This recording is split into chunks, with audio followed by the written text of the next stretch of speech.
Dans cette vidéo, on va voir comment faire une bonne miniature qui va faire des clics et c'est très important. Quand j'étudie la chaîne de mes élèves, la plupart du temps, je vois que le plus gros problème, c'est qu'ils ne savent pas comment faire une bonne miniature.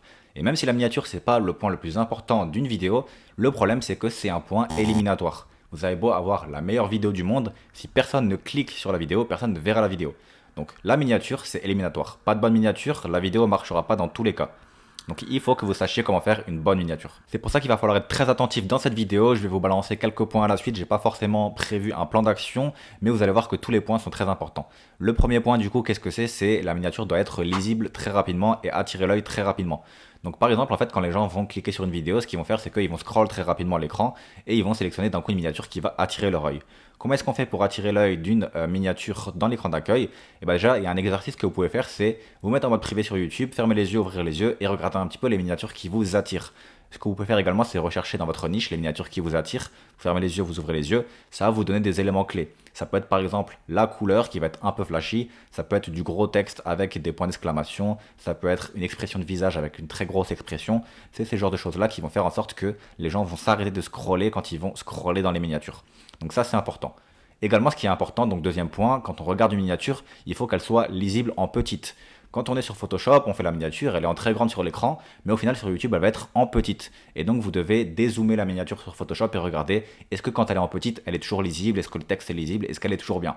Ça, c'est également important de regarder ça. Maintenant, également, les meilleures miniatures, ça va être des miniatures qui font ressentir quelque chose, qui font ressentir de l'émotion. Et pour ça, il y a une phrase que je vais vous dire juste maintenant, c'est que votre miniature doit créer une tension ou éveiller une curiosité qui peut être uniquement résolue par le fait de cliquer sur la vidéo. Et donc ça, c'est une phrase que vous pouvez noter quelque part. Vous répétez cette phrase et vous regardez est-ce que votre miniature répond à cette phrase. Si c'est oui, dans ce cas-là, ça peut être une miniature à utiliser. Et si c'est non, peut-être qu'il faut revoir quelque chose. Donc par exemple, parfois, il peut y avoir une action qui est en place et les gens vont se dire ah tiens, qu'est-ce que c'est que cette action, j'ai envie de voir la suite. Ça va éveiller une curiosité, les gens vont cliquer sur la vidéo. Je pense que vous avez déjà eu cet aspect-là quand vous avez cliqué sur une vidéo. Il y avait une action, vous vouliez connaître la suite de cette action.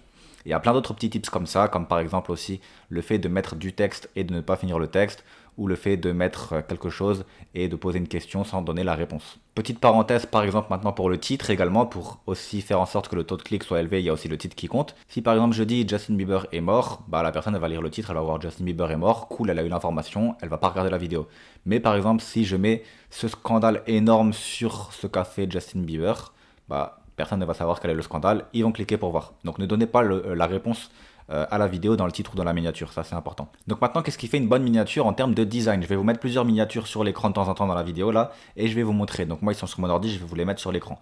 Alors déjà, il faut y avoir un élément principal qui sort du lot, et 3 éléments principaux maximum. Beaucoup de personnes dans mes élèves et en général font l'erreur de mettre trop d'éléments dans leur miniature. Vous devez avoir 3 éléments maximum. Ça sert à rien de mettre un logo ici, plein de texte ici, différentes couleurs, différents aspects et tout. Non, ça doit rester très sobre. Donc là par exemple, on va prendre l'exemple de la miniature Cure to Laziness. Vous voyez, il y a juste Cure to Laziness, c'est très simple. Il y a du jaune et du rouge, donc c'est 2 couleurs qui contrastent. Il n'y a pas beaucoup de texte et il y a 2-3 éléments principaux. Donc il y a le texte, il y a la personne et ça regarde la télé. C'est très simple et ça fonctionne. La vidéo a fait 2 millions de vues pour preuve sur un sujet où les gens n'ont pas forcément envie de regarder ce sujet-là. Le deuxième point, ça va être d'utiliser des flèches et des cercles pour capter l'attention. Ça peut être très intéressant, comme par exemple sur cette miniature de Lama Fâché, elle a fait 7,4 millions de vues et c'est 10 fonctions secrètes cachées dans les téléphones. Donc là, il y a une flèche avec un cercle et également il y a l'aspect de la curiosité de la phrase d'avant que je vous avais dit au début de vidéo qui fait en sorte que les gens se disent qu'est-ce que cette flèche est en train de pointer? Qu'est-ce qu'il y a à l'intérieur de ce cercle sur Samsung? Quelle est cette fonction cachée? On a envie de savoir, on clique. Maintenant, un petit tips, si vous montrez des visages, utilisez vraiment des émotions humaines. Pour ça, c'est très simple. Vous allez sur ma chaîne YouTube et vous regardez, ou vous allez même sur la chaîne YouTube de MrBeast. MrBeast, il est vraiment bien là-dedans. Il arrive à montrer pas mal d'émotions sur les visages qui donnent envie de cliquer. Essayez, si vous montrez des visages, de mettre des visages avec ce genre d'émotions. Ensuite, utilisez des couleurs avec de la saturation qui sortent de l'écran d'accueil de YouTube et qui sortent du lot. Donc là, par exemple, sur cette miniature, on a 23 hacks de téléphone qui sont brillants et on voit que la miniature, elle est en jaune fluo, mais en même temps, ça contraste avec le jaune et le bleu puisqu'il y a du bleu autour du téléphone. Et en même temps, il y a l'aspect de curiosité avec ce truc autour du téléphone. On sait pas trop ce que c'est. Qu'est-ce que c'est que ce phone hack? On sait pas, on a envie de cliquer pour savoir. La vidéo a fait 76 millions de vues, c'est totalement fou. Imaginez si vous faites 76 millions de vues, ça fait plusieurs dizaines de milliers d'euros, c'est énorme. Donc vraiment essayez aussi d'utiliser des contrastes entre les couleurs entre elles directement. Donc là par exemple le jaune et le bleu, ou sur cette nouvelle miniature que je vous montre, il va y avoir le rouge et le vert, et à côté il y a un téléphone cassé, à côté il y a un téléphone qui est pas cassé. Ça c'est également un très bon aspect, c'est l'aspect avant-après. Donc en fonction de votre niche, regardez un petit peu ce que fait vos concurrents et est-ce qu'ils ont beaucoup de vues sur des aspects de miniatures avant-après. Si c'est le cas, essayez de faire des avant-après. Donc là, avant, téléphone cassé en rouge avec une croix. Après, téléphone en vert avec un signe validé et parfaitement en bon état. Il n'y a pas trop d'éléments, 3 éléments maximum principaux. Il y a un contraste entre les couleurs rouge et vert. Et également, il y a un avant-après. Donc ça, c'est une miniature qui est pas mal. Pas trop d'éléments, mais elle donne envie de cliquer. Encore une fois ici, 77 millions de vues, c'est énorme. Et enfin, ce point-là, très important, beaucoup de gens font les erreurs, c'est ayez pas beaucoup de texte. Ayez également du texte en gros, en gras, lisible, et ne répétez pas le titre dans le texte. Si par exemple le titre de la vidéo c'est comment faire un bon titre, bah, vous n'allez pas mettre comment faire un bon titre dans la miniature. Il faut que le texte de la miniature apporte quelque chose en plus que le titre. Donc également, mettez vraiment le titre en gros et pas beaucoup de mots, entre 3 et 5 mots maximum, pas plus. Comme ça, les gens vont vraiment voir ça, ça va les aider à en fait comprendre quel est le sujet de la vidéo et ensuite ils vont lire le titre et du coup ça va être en complément et à ce moment-là ils vont cliquer. Donc comme je vous le disais avant, il y a les miniatures aussi qui montrent une action qui marche bien. Là par exemple cette miniature, les 13 toboggans les plus incroyables du monde, en fait elle a fait 20 millions de vues mais c'est surtout grâce à la miniature qui montre une action et une action un petit peu what the fuck où les gens se disent tiens qu'est-ce que c'est que ce toboggan, on a envie de savoir la suite, on a envie de voir l'action en fait. Donc mettre des actions qui sont en train de se passer mais qui ne sont pas terminées, ça donne aux gens envie de cliquer et simplement voir la suite de l'action. Donc maintenant on va analyser rapidement quelques bonnes et quelques mauvaises miniatures. Il y a deux miniatures qui sont assez similaires dans des sujets assez similaires et on va voir pourquoi est-ce qu'elles marchent. Problème maintenant avec la miniature sur le clavier qui est une miniature un petit peu dans la tech. On a déjà beaucoup trop de flèches, une seule flèche aurait suffi. Également, on n'arrive pas à comprendre en fait le principe de l'avant-après. Là, ça aurait vraiment été top de par exemple mettre un clavier qui était sale à gauche avec un clavier qui était propre à droite. Ici, la personne a essayé de faire quelque chose, mais ça n'a pas fonctionné. On n'arrive pas à comprendre. Il y a un cadre rouge aussi, ça peut être du style, mais c'est vraiment pas top. Et également, bah, en bas à droite, encore une fois, on a des logos avec du texte, on n'arrive pas à lire, on comprend pas. Les couleurs ne contrastent pas entre elles. Mais voilà, au final, l'idée est top, mais l'idée est mal réalisée malheureusement. Donc je sais que par exemple, vous allez avoir potentiellement cette idée, vous allez faire ça, mais ça va pas marcher. Ça marche pas. Ce qu'il faut faire, c'est plutôt comme la miniature que je vous avais montré avec les téléphones, juste avant, le téléphone cassé, le téléphone pas cassé, beaucoup mieux. Et on a un exemple à côté d'une miniature également dans la tech qui là du coup est top. C'est encore une fois la miniature avec le fond d'écran en jaune, très saturation, couleur de fou, qui contraste avec l'écran d'accueil, mais également des couleurs qui contrastent à l'intérieur de la vidéo avec le bleu et le jaune. Également, on a un truc autour du téléphone, on sait pas trop ce que c'est, on a envie de cliquer pour savoir quel est ce hack. Et du coup, cette miniature remplit vraiment tous les principes d'une miniature qui fonctionne. Il n'y a pas de texte, pas besoin de mettre de texte ici parce qu'il y a déjà assez d'éléments. Il y a 3 éléments déjà, donc on a envie de cliquer, pas besoin de mettre plus. Faut pas saturer la miniature non plus de trop d'éléments comme j'ai dit. Donc là, on va maintenant analyser un petit peu de bonnes miniatures et on est sur la chaîne YouTube Lama Fâché qui est vraiment spécialisée des putaclics. Et dans le putaclic, qu'est-ce qui marche? Bah, c'est les miniatures et les titres. Donc on a la première miniature qui est les 20 moments les plus gênants de Star. Voilà, là on a un gros cercle sur une meuf qui n'est pas trop habillée. Encore une fois, ça c'est quelque chose qui va faire cliquer les meufs pas trop habillées, mais surtout le gros cercle qui nous met l'attention là-dessus. Donc on a envie de savoir qu'est-ce que cette star a fait de gênant également. 10 manèges que vous ne voudriez pas essayer, donc là c'est vraiment encore une fois basé sur la même miniature que le toboggan d'avant, il y a un événement un peu what the fuck, on a envie de cliquer pour savoir qu'est-ce que c'est que ce manège qui est au-dessus de gratte-ciel. Donc là ça c'est même un peu trop, je vous recommanderais pas de faire ça, c'est vraiment trop, les gens vont pas être cons et ils vont comprendre. Cette miniature-là qui a un avant-après et qui donne envie également de cliquer sur la vidéo, on a envie de savoir qu'est-ce que c'est que ça, comment est-ce que nos Pringles sont créés. Donc là on a un truc un peu bizarre, un peu sale et après ça donne les Pringles. Les gens vont vraiment avoir envie de savoir ça et de savoir qu'est-ce que c'est que ça. On a la miniature du Samsung où je vous avais déjà expliqué du coup avec la flèche et le cercle. Moment inoubliable filmé en direct à la télévision. Donc là, on voit quelqu'un qui montre son string à la télévision. On sait même pas si c'est vrai ou pas. Si ça se trouve, c'est totalement faux et la personne a créé ça avec un montage. Mais voilà, on a envie de cliquer, on a envie de se demander tiens, qu'est-ce qui s'est passé à ce moment-là? Comment a réagi la personne dans un truc qui est normalement assez sérieux, on va dire, dans cette miniature-là. Également, une autre miniature, 10 frères et sœurs siamois qui existent dans le monde. Donc voilà, on montre un avant-après, donc quand ils étaient petites et quand ils sont grandes. Peut-être un petit peu, elles n'étaient pas très belles quand elles étaient petites et quand elles étaient grandes, elles sont très belles. Donc voilà, ça donne envie de cliquer, de savoir qu'est-ce que c'est que cette transformation. 20 tours impressionnants que vous pouvez faire avec la nourriture. Donc ici, encore une fois, la miniature est pas top, on dirait, mais en fait, il y a une action. On a envie de savoir, tiens, qu'est-ce que c'est que ce tour que cette personne fait avec la bouteille de vin? Il y a une action, la personne est en train d'enlever le truc de la bouteille.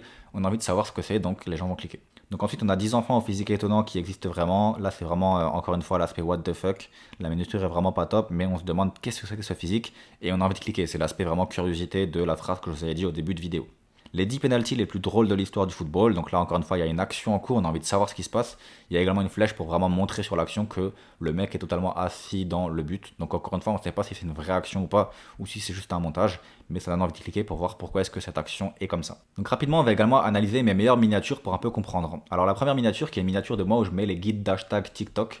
Donc ça, c'est très très facile, 15% de taux de clic. Encore une fois, il y a 3 éléments, il n'y a pas beaucoup de texte. Là, j'ai mis 3 mots, guide, hashtag TikTok. Il y a une couleur qui change bien avec l'écran d'accueil. Je montre le texte pour encore attirer l'œil.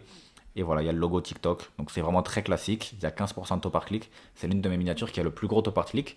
C'est aussi basé en fait sur le fait que c'est les recherches. Donc les gens vont rechercher guide hashtag TikTok. Ils vont tomber sur ma vidéo. Ils vont directement voir les mêmes mots qu'ils ont recherchés. Ils vont cliquer. La vidéo est top 1 dans les recherches. Donc logiquement, quand les gens vont cliquer, ils vont cliquer sur la vidéo qui est top 1 en fait. Donc là, c'est un peu biaisé par le SEO, mais vous avez compris le principe. Et ici, une vidéo que j'avais fait dans les animés, 10 animés les plus tristes qui vont vous faire pleurer. Il y a vraiment ici un visage avec une expression qui a envie de pleurer, qui a une grosse expression. Et c'est ce que je vous disais, je ne vous avais pas montré d'exemple avec les visages à grosse expression, mais là c'est l'exemple typique. Il y a un visage avec grosse expression, donc quand les gens vont voir ça sur l'écran d'accueil, ils vont directement avoir les yeux attirés vers là et ils vont pouvoir cliquer. Donc maintenant, je vais vous donner à la suite quelques tips encore pour terminer cette vidéo que vous pouvez enregistrer directement. Il va y avoir du coup de taper sur YouTube et de regarder le point commun entre vos miniatures. Donc imaginons, j'ai envie de faire une miniature, comment élever son chien. Je vais taper sur YouTube comment élever son chien et je vais regarder ensuite par nombre de vues. On peut trier par nombre de vues dans les filtres de YouTube, sur YouTube dans les recherches. Et là, du coup, on va regarder quel est le point commun entre toutes les miniatures qui ont fonctionné et qui ont fait beaucoup de vues dans comment élever son chien dans les recherches. Et donc là, vous allez regarder, ah tiens, par exemple, il y a beaucoup de miniatures avec un chien qui est assis en train de faire le chien sage. Ça peut être un point commun que vous allez devoir mettre du coup sur votre miniature. Donc essayez de regarder les points communs des miniatures à succès dans votre type de vidéo et de le refaire tout simplement. Il y a également une extension Google Chrome qui vous permet de voir à quoi ressemble votre miniature sur l'écran d'accueil YouTube qui est vraiment top, elle s'appelle Preview. Ça, je vous recommande vraiment de le télécharger, c'est 2 petits yeux. Et comme ça, vous pouvez voir à quoi ressemble votre titre et votre miniature sur l'écran d'accueil. Vous fermez les yeux, vous ouvrez et vous regardez est-ce que ma miniature sort du lot dans l'écran d'accueil ou pas. Si elle sort pas du lot, peut-être qu'il y a des choses à changer du coup. Et si elle sort du lot, c'est que c'est top. Ça permet également de voir si le titre fait la bonne longueur ou s'il est trop long dans l'écran d'accueil. Il faut également savoir que le taux de clic varie beaucoup en fonction des niches. Donc peut-être que pour moi, 15% c'est un bon taux de clic. Peut-être que pour vous, ça va être très très bien ou mauvais en fonction des niches. Donc à vous de vous renseigner un petit peu sur le taux de clic de votre chaîne en fait et pas forcément vous baser sur la chaîne de quelqu'un d'autre qui n'est pas dans votre niche. Il faut également savoir que plus votre vidéo va faire des vues, plus le taux de clic va baisser petit à petit, bien évidemment. Tout simplement parce que une fois que YouTube a montré votre vidéo aux gens les plus intéressés, il va commencer à montrer votre vidéo à des gens de moins en moins intéressés. Donc les gens vont de moins en moins cliquer sur la vidéo, tout simplement. Et également le format de la miniature, c'est 1280 x 720 si vous ne le saviez pas. Et également, ne mettez pas de texte en bas à droite de votre vidéo ou d'éléments importants en bas à droite. Tout simplement parce que sur YouTube, il va y avoir le temps de la vidéo. Donc si votre vidéo fait 8 minutes 50, en bas à droite, il y aura marqué 8 minutes 50 et ça va cacher l'élément que vous vouliez mettre ici. Donc essayez plutôt de mettre en bas à gauche ou en haut à gauche ou en haut à droite si vous voulez mettre des éléments. Et du coup, encore une fois, ce qui peut être vraiment très intéressant, c'est d'analyser vos résultats, de toujours vous améliorer, de toujours vouloir faire mieux. Pour ça, vous pouvez aller dans votre YouTube Studio et aller ensuite dans En savoir plus et en voir plus dans les datas de votre chaîne YouTube. Et là, vous pouvez trier vos vidéos par taux de clic. Et donc, vous allez voir par exemple que votre taux de clic moyen, ça va être 7%. Et vous allez avoir des miniatures qui vont avoir 12-13% et des miniatures qui vont avoir 4-3%. Donc là, la question que vous devez vous poser, c'est pourquoi est-ce que cette miniature a 7-8% alors que de base j'ai 5%? Peut-être que cette miniature a un élément qui a fait que les gens ont plus cliqué. Quel est cet élément? Ah tiens, c'est peut-être parce que j'ai mis un chien assis, je vais essayer d'utiliser plus de miniatures avec des chiens assis. A l'inverse, si vous avez des miniatures qui ont fait 3% de taux de clic, ah là tiens, peut-être que j'ai pas utilisé les bonnes couleurs, peut-être que mon texte est trop de texte, ou peut-être que mon texte est trop en rapport avec le titre. Ok, je vais arrêter de faire ça et je vais essayer une autre méthode. Vous pouvez même également changer vos miniatures. Si par exemple vous avez des vidéos qui font pas beaucoup de vues, qui font plus de vues, vous pouvez changer la miniature, ça peut peut-être refaire revivre votre vidéo. Si vous analysez que la vidéo a 50% de taux de rétention, qu'elle est top, mais qu'au final c'est le taux de clic qui tue la vidéo, c'est peut-être la miniature. Et donc en remplaçant la miniature, vous allez peut-être faire revivre une vidéo. Je vous recommande de faire un petit peu ce système-là tous les 6 mois. Maintenant, si la vidéo continue de faire des vues et qu'elle fait encore des vues, des bonnes vues, là je vous recommande pas de changer votre miniature, c'est vraiment si la vidéo est morte que vous pouvez changer la miniature. Il y a également des possibilités de faire des tests AB.